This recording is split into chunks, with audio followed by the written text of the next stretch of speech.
Hello student, today I will explain you new topic and new chapter accounting concept and principle and overview of emerging trend in accounting.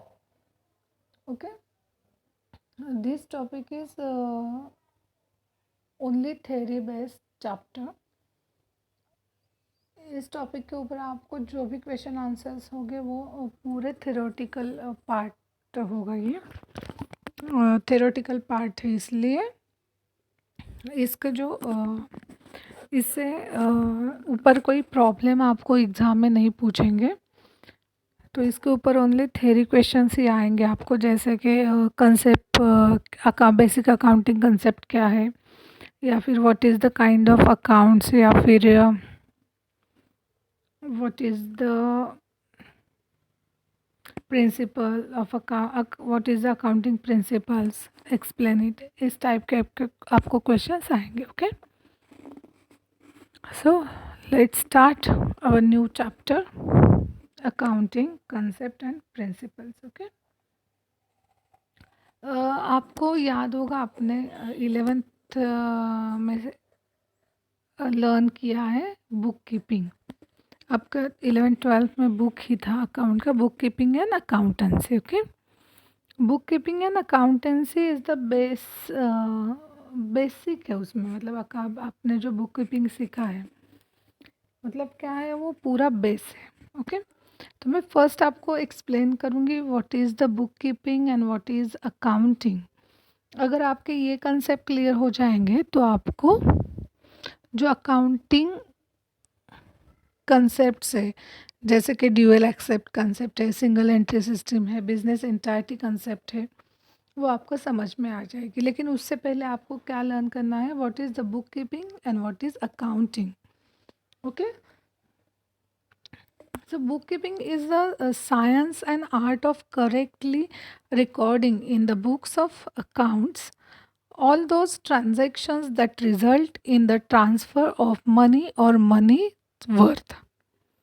क्या मतलब book keeping क्या है, एक science भी है एक art भी है। साइंस एंड आर्ट कैसे है, आर्ट मतलब आप किस तरह से प्रेजेंट करते हो, आपका प्रेजेंटेशन कैसा है, और साइंस मतलब उसके जो भी आप करते हो अकाउंटिंग, उसको कुछ तो लॉजिक है, उस लॉजिक के ऊपर या रूल्स रेगुलेशन के हिसाब से आप अकाउंटिंग क्या करते हो, अकाउंटिंग की बुक बनाते हो और अकाउंट प्रिपेयर करते हो। इसलिए book keeping is a art of science भी है और वो आर्ट भी है। ओके, नेक्स्ट ईयर आप जब SY को सेकेंड ईयर को जाओगे तब आपको बिजनेस मैनेजमेंट करके एक सब्जेक्ट है, उसमें भी management is an art science ऐसे एक्सप्लेन किया है, क्योंकि पूरा अकाउंटिंग का बेस जो भी है वो रूल्स एंड रेगुलेशन के ऊपर ही डिपेंड है, इसलिए। ओके, उसके बाद मैं एक्सप्लेन करती हूँ accounting means what. Accounting is the art of recording, classifying and summarizing in a significant manner and in terms of money transactions and events which are in part at least of financial character and interpreting the result thereof। Okay, मतलब accounting क्या है, वो भी एक recording की art है, या फिर क्लासीफाई कैसे करना है, समराइजिंग कैसे करना है, सब अकाउंटिंग में हमें सिखाते हैं। मतलब क्या, अगर आप कुछ बिजनेस कर रहे हो तो उस बिजनेस में आपको प्रॉफिट कितना हुआ, आपने इन्वेस्टमेंट कितनी की थी, उसका लॉस हो गया या नहीं, ये सब आपको क्या होता है, वो अगर आप प्रॉपर तरीके से अकाउंटिंग बुक मेंटेन करते हो तो आपको समझ में आता है। या फिर आप ऐसे करोगे, चलो मैंने 10 लाख इन्वेस्ट की है, मेरा फर्नीचर का बिजनेस है, चलो एग्जांपल दे रही हूँ मैं। ओके, मंथ एंड को देखा, कुछ ऐसे प्रॉपर मेंटेन नहीं किया है, हाँ इतने पैसे अब मेरे पास है, इतने पैसे नहीं है, तो आपको पता नहीं चलेगा ना आपने कितना प्रोडक्शन किया है, प्रोडक्शन कितना सेल हो गया है, उससे आउटपुट क्या आया है। अगर आप बुक मेंटेन करते हो तभी आपको पता चलेगा। ऐसे ही आप इन्वेस्ट करोगे और प्रॉफिट है या लॉस नहीं देखोगे तो आपके पास कुछ मतलब जब आपका बिजनेस स्टार्ट होगा तो आपके पास कुछ नहीं रहेगा ना, अगर आप इसी तरीके से बिजनेस करते जाओगे। तो इसके लिए क्या होता है, प्रॉपर अकाउंटिंग करना पड़ता है। कोई भी छोटा बिजनेस हो बड़ा हो, कुछ भी करना हो। फॉर एग्जांपल हमारे घर में भी हम मंथली, आपने कभी देखा होगा मम्मी पापा आपके महीने का क्या निकालते, एक्सपेंसेस निकालते, उसमें से सेविंग कितना करना है निकालते, अब तुम्हारी फीस कितनी है, ये सब निकालते हैं ना मंथ के जब उनकी पेमेंट होती है उस दिन। वो वही अगर आप अच्छे से हिसाब करते हो तो आपको क्या होता है कि जो भी आगे के एक्सपेंसेस है, मतलब आपको जो भी खर्चा करना है या फिर सेविंग करना है वो आपको पॉसिबल होता है। ओके, चलो उसके बाद क्या है, आपको बुक कीपिंग मीन्स समझ में आ गया, अकाउंटिंग मतलब क्या समझ में आ गया। ओके, अब जो ऑब्जेक्ट जो होते हैं अकाउंटेंसी के, मतलब अकाउंटेंसी क्यों कर अकाउंटेंसी क्यों है, मतलब अकाउंटिंग क्यों है। अगर आपने देखा तो फर्स्ट मैं बताऊंगी कि टू कैलकुलेट नेट प्रॉफिट और loss of the business, then to know the financial condition of the firm. अगर आपने अकाउंटिंग मेंटेन किया तो आपको ये समझ में आता है। To provide information to management for a managerial decisions and to provide information to interested parties and determine taxable income of the firm। यहाँ हमें समझ में आता है okay?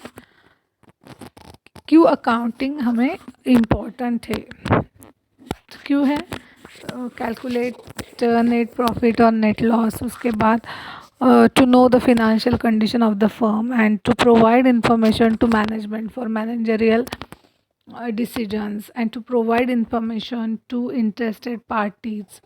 जो भी इन्वेस्टमेंट करने वाले हमारे बिजनेस में उनके लिए भी अच्छा रहता है। और to determine taxable income of the firm, कितना इनकम हमारा टैक्सेबल हो सकता है, कितना नहीं, ये भी हमें पता चलता है।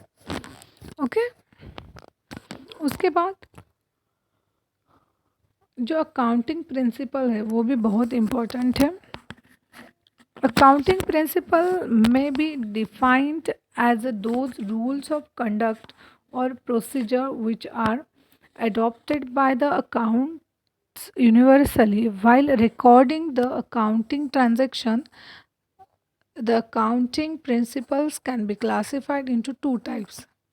Accounting principles जो है वो दो टाइप में क्लासीफाई किए हैं सॉरी, एक है अकाउंटिंग कंसेप्ट एंड दूसरा है अकाउंटिंग कन्वेंशंस। अकाउंटिंग कंसेप्ट जो है वो हमारे सिलेबस में है, कन्वेंशंस भी है हमारे सिलेबस में। प्रिंसिपल्स मतलब जो अकाउंटिंग प्रिंसिपल है वो दो पार्ट्स में डिवाइड हुआ है, एक कंसेप्ट्स एंड दूसरा है conventions.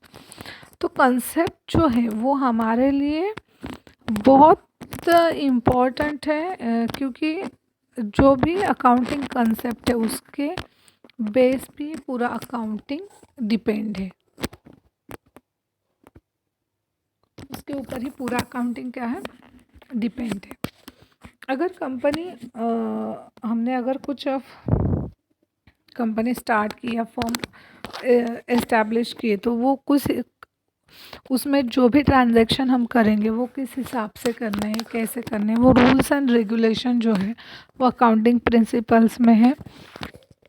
Okay, accounting concept means accounting concept can be defined as a something which signifies a generalization regarding accounting principles. In another word, accounting concepts means those basis assumptions upon which the science of accounting is based. मैं repeat करती हूँ फिर से. Accounting concept means those basis assumptions upon which the science of accounting is based. Okay. मतलब in another word, the dictionary meaning of the term principle is fundamental truth implying uh, of the acceptance everywhere. However, when applied to accounting, it gives different meaning in different types. It is really used as a fundamental accounting truth. An accounting principle is a guiding influence or an accepted rule of action or conduct. In other words, accounting principles are those rules of action or conduct which are adopted by the accountants universally in recording accounting transactions. Okay.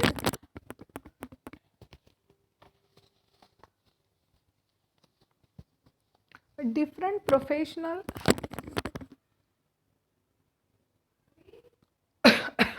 different professional bodies like Australian Society of Accountants, the Institute of Chartered Accountants in Chartered Accountant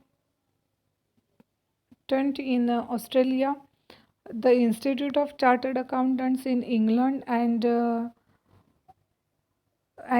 American Institute of Certified Public Accountants, etc., have made a recommendation of accounting principles in the recent year. Accounting principles have been developed over the years from experience, reasons, uses, and necessity. They are judged on their general acceptability rather than universal acceptability to the user of financial statements. Hence, they are called as generally accepted accounting principles. Accounting principles can be broadly classified into two categories.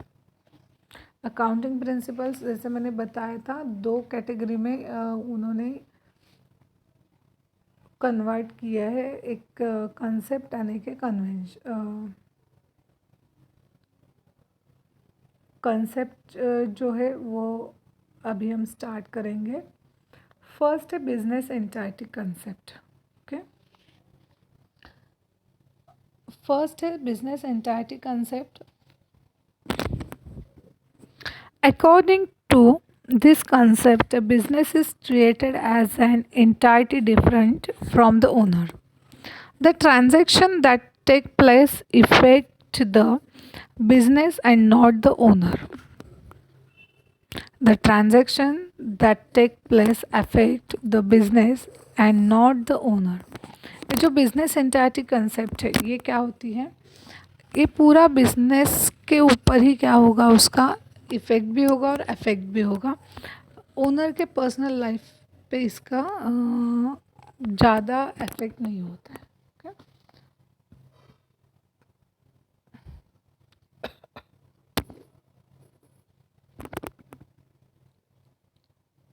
Sorry. For accounting purpose, the business is treated as a separate entity from the owner या फिर proprietors. It may sound to it may sound to be collected or so that one can sell goods to him, but all transactions are recorded in the books of the business. As per this point of view, this concept helps in keeping private affairs of the proprietor away from the business affairs.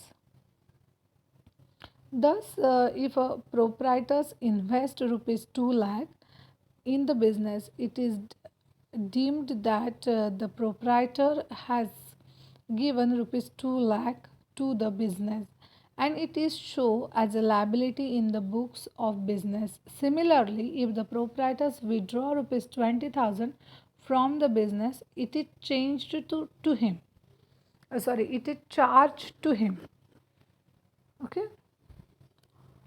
This concept is applicable to all forms of business organization, although it in the eyes law of sole trader and his business or the partners and their business are one and the same for accounting purpose.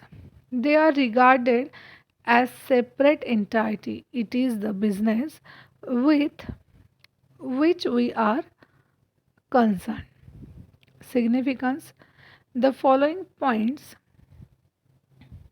highlighted the significance of business entity concept. First one is the concept helps in ascertaining the profit of the business as only the business expenses and revenue are recorded and all the private and personal expenses are ignored. This concept resistant this concept maintaining accounts from recording of owners private or personal transactions,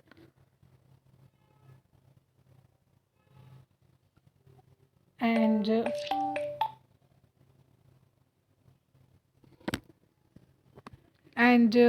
this concept is only prepare only business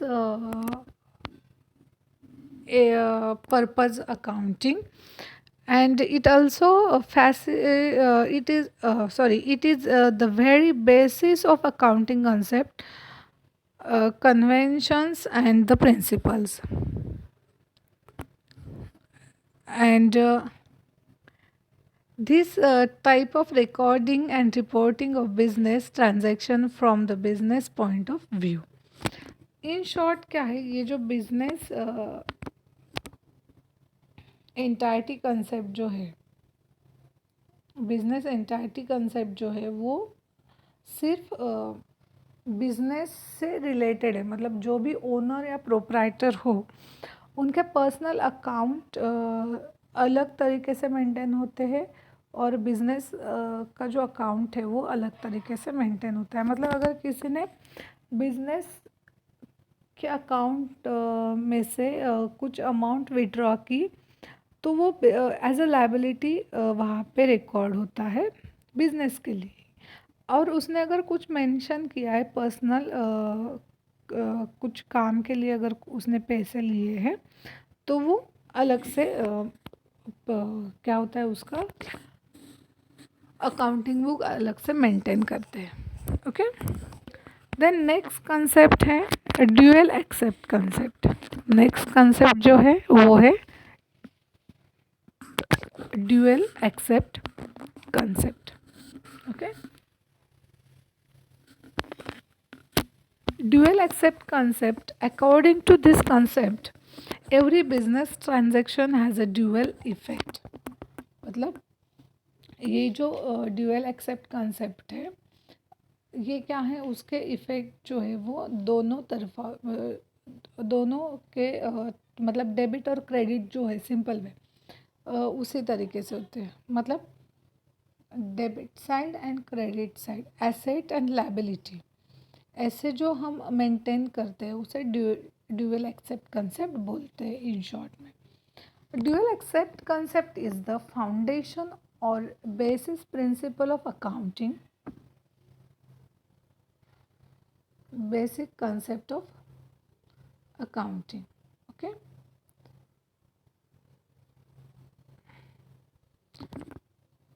It provides the very basis of recording business transaction in the books of accounts. This concept assumes that every transaction has a dual effect, that is, it affect two accounts in their respective opposite side. Therefore, the transaction should be recorded at two places. It means both the accepts of the transaction must be recorded in the books of accounts. For example, goods purchased for cash has two aspects, which are giving of cash and receiving of goods. These two aspects are to be recorded, thus, the duly concept is commonly expressed in terms of fundamentals. In terms of fundamentals means जो भी dual accept concept है उसमें क्या होता है, asset is equal to liability plus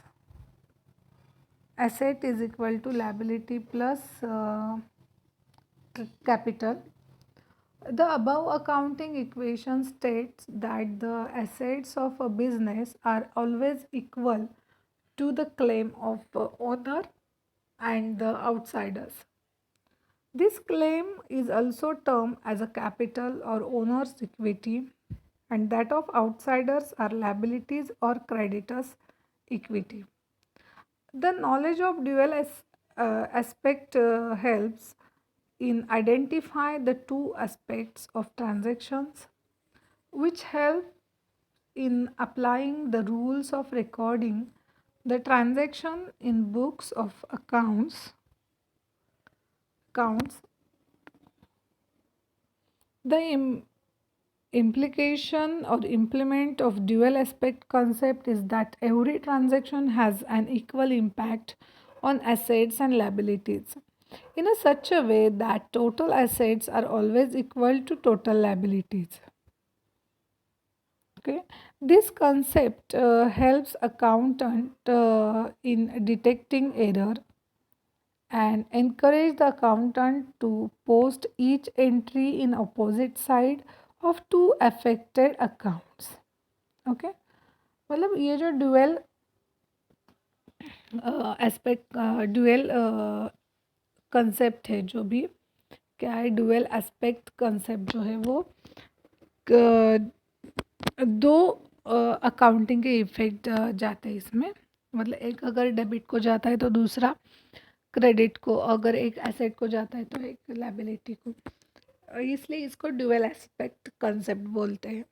okay, asset is equal to liabilities and asset is equal to capability plus other liabilities and capital is equal to asset minus liabilities. मतलब क्या है इस concept में, ऐसा मतलब बोलते हैं कि asset is equal to liabilities.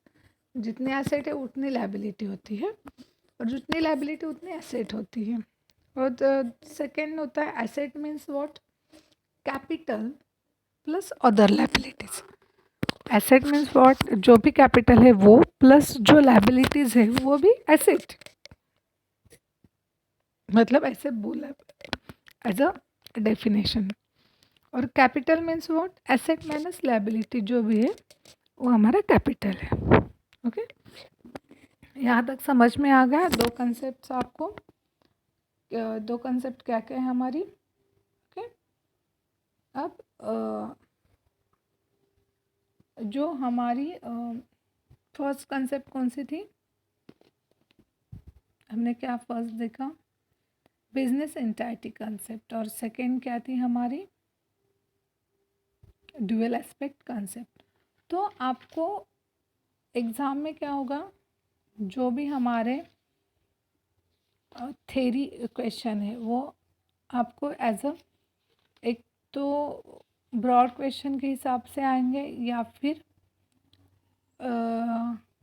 Short notes आ सकते हैं, और इसके ऊपर ऑब्जेक्टिव टाइप भी क्वेश्चंस आएंगे. मैं आपको वो देने वाली हूँ ऑब्जेक्टिव टाइप क्वेश्चंस भी. ओके, और हमारी जो भी ड्यूअल एक्सेप्ट कंसेप्ट जो है वो डिपेंड ऑन हमारे रूल्स के ऊपर है, क्योंकि हमारे जो रूल्स हैं, याद होगा आप लोगों को क्या रूल्स है हमारे, personal, real and nominal. Okay, ये जो रूल्स है वो रूल्स में ही हमारे समझ में आता है. फॉर एग्जांपल रियल का रूल है, क्या है रियल का rule, debit what comes in and credit what goes out. मतलब दो इफेक्ट है, पर्सनल का रूल क्या है, debit the receiver and the credit the giver, इसमें भी दो इफेक्ट है। और नॉमिनल अकाउंट क्या है, डेबिट एक्सपेंसेस और लॉसेस एंड क्रेडिट इनकम और गेन। मतलब हमारे जो भी रूल है पर्सनल, रियल और नॉमिनल, अगर हम वो लर्न करते हैं तो हमें पता चलता है कि ये जो रूल्स है वो ड्यूअल एस्पेक्ट कंसेप्ट जो है उसके ऊपर, मतलब रूल के ऊपर वो कंसेप्ट है या कंसेप्ट के ऊपर रूल है, आप बोल सकते हो, लेकिन ये एक दूसरे को कनेक्ट है। ओके, जब हम बोलते हैं अकाउंटिंग को is the art of recording and classifying and summarising in significant manner in terms of money transaction and event which are a part at least of a financial character, means क्या है, जो भी हम accounting बनाते हैं वो क्या है, as per rule and regulation हम अच्छे से मेंटेन करते हैं। अगर आपने किसी का अकाउंटिंग बुक देखा है, किसी भी छोटे फर्म का भी आप देखो, तो आपको पता चलता है कितने सिस्टमेटिक उसने वो मेंटेन किया होता है। हम नोटबुक भी इतनी अच्छे से मेंटेन नहीं करते, इतना बड़ा बिजनेस हो या फिर फर्म हो, उस वो क्या करते हैं, अच्छे से मेंटेन करते हैं। अभी मतलब पहले तो क्या था, हैंड रिटन ही सब मेंटेन रखते थे। जो भी हमारा प्रॉफिट एंड लॉस बनाना है, बैलेंस शीट बनानी है, वो पूरे हैंड रिटन होती है। अब हमारे पास बहुत सारे नए नए टेक्निक्स है, कंप्यूटर के वजह से तो बहुत अच्छे अच्छे सॉफ्टवेयर हमें मिलते हैं। आपने टैली सीखा होगा अभी छुट्टियों में, तो आपको पता है, मतलब अभी एक भी बच्चा ऐसे नहीं कि उसको कंप्यूटर का नॉलेज नहीं है और उसे कुछ पता नहीं। जो भी अकाउंटिंग के रिलेटेड ऐप से या फिर सॉफ्टवेयर है वो इतने अच्छे से बने हैं कि हमें ज़्यादा तकलीफ ही नहीं है। फॉर एग्जांपल अगर आपको कुछ एंट्री करनी है, कुछ अपने सेल किया, goods sales at rupees dash dash dash, तो अगर आपने वो ट्रांजैक्शन उसमें राइट डाउन किया तो अपने आप आपकी एंट्री वहाँ पे हो जाती है। मतलब क्या है, जो भी हमारी हम पहले हाथ से लिखते थे, डेबिट साइड क्रेडिट साइड, वो क्या होता है सॉफ्टवेयर में अपने आप हो जाता है, तो वो अच्छे से मेंटेन होता है। ओके, तो मुझे ये बताना था आप लोगों को कि जो भी हमारे गोल्डन रूल्स हैं, मतलब रियल, नॉमिनल एंड पर्सनल, उसको क्या बोलते हैं, गोल्डन रूल बोलते हैं। आप जब भी कभी कोई कंपनी में इंटरव्यू के लिए जाओगे, दैट टाइम आपको, अगर वो आपका इंटरव्यू लेने वाला बहुत बेसिक में जाएगा या फिर बहुत सारी कंपनियां ऐसी होती हैं, आपके मार्क्स देखते हैं, आपकी डिग्री देखते हैं, तो हमें उस टाइम ऐसे लगता है अरे वो बेसिक क्यों पूछेंगे ना, हमें तो एमबीए किया है, हमने तो क्या किया है, मास्टरी एमकॉम किया है या फिर कुछ प्रोफेशनल डिग्री ली है, लेकिन कभी कभी बेसिक ही हमें नहीं आता है। तो वो क्वेश्चन क्या पूछते हैं, एक्सप्लेन द गोल्डन रूल्स, जो बच्चों को आते ही नहीं है। बहुत सारे बच्चे ऐसे होते हैं उनको गोल्डन रूल आते नहीं है, लेकिन जब तक आपको गोल्डन रूल अच्छे से नहीं आते हैं तब तक आपको अकाउंट नहीं आता है। हाँ, मान लो आपको मार्क्स मिल गए अकाउंट में, आउट ऑफ मिल गए, लेकिन वो रट्टा मार के मिलते हैं। कैसे मिले हैं आपको, रट्टा मार के। और जिसका बेसिक कंसेप्ट क्लियर है उसे कौन सी भी टाइप की एंट्री दो उसे आती है। ओके, तो मुझे यही सिर्फ ये बताना है, आप अच्छे से गोल्डन रूल लर्न करो। ओके, क्योंकि गोल्डन रूल के ऊपर ही हमारा क्या है, पूरा का पूरा चैप्टर, चैप्टर नहीं, हमारा पूरा अकाउंटिंग डिपेंड है। गोल्डन रूल के ऊपर ही हमारा क्या है, पूरा का पूरा अकाउंटिंग डिपेंड है। अगर आपको गोल्डन रूल नहीं आते तो आप कैसे करोगे ना। फॉर एग्जांपल अगर रियल अकाउंट का रूल आपको आता है, क्या है रियल अकाउंट का rule, debit what comes in and credit what goes out. लेकिन रियल अकाउंट में क्या क्या आता है ये भी आपको पता होना चाहिए। रियल अकाउंट में क्या क्या आता है, for example land, building, machinery, goodwill, patent, trademarks, ये क्या है, हमारे रियल अकाउंट है। मतलब क्या है, जो हमारी एसेट्स होती है वो क्या है, हमारी रियल अकाउंट में जाती है। ओके। और जो एक्सपेंसेस रिलेटेड होता है वो नॉमिनल में जाता है, क्योंकि नॉमिनल का रूल ही है डेबिट एक्सपेंसेस और लॉस एंड क्रेडिट इनकम और गेन। मतलब नॉमिनल में क्या जाएगा, rent, interest, repair, salary, wages. Okay. और पर्सनल में क्या क्या आएगा, हम पर्सनल, मतलब पर्सनल में पर्सन भी आता है, पर्सनल अकाउंट में क्या आता है, पर्सन भी आता है, मतलब जो भी पार्टनर से वो। उसके बाद बैंक अकाउंट आता है, कॉलेज आता है, आउटस्टैंडिंग सैलरी और वेजेस भी पर्सनल अकाउंट में आते हैं। उसके बाद कंपनी तो आर्टिफिशियल पर्सन है, इसलिए वो भी पर्सनल अकाउंट में आएगी। प्रीपेड अकाउंट जो होते हैं वो पर्सनल अकाउंट में आते हैं। ओके। ये जो है, ये आपके जो बेसिक कंसेप्ट है वो आपको क्लियर करने हैं, क्योंकि अभी आपके पास बहुत सारा टाइम है। ओके।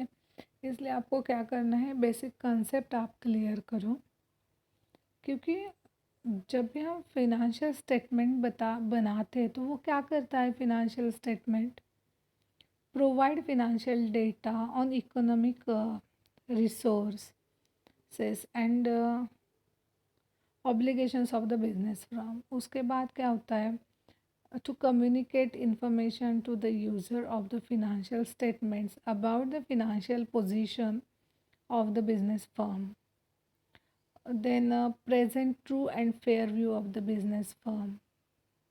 ऐसे बहुत सारी चीज़ें होती है जो फिनेंशियल स्टेटमेंट क्या करता है, हमें फिनेंशियल स्टेटमेंट का हमें यूज़ होता है। और ये फिनेंशियल स्टेटमेंट हम कब बना सकते हैं, जब हमारे पास अच्छे से बुक कीपिंग हो, मतलब हमारा बुक कीपिंग अच्छे से किया हो, तभी हम क्या कर सकते हैं, ये सब क्लियर कर सकते हैं। ओके।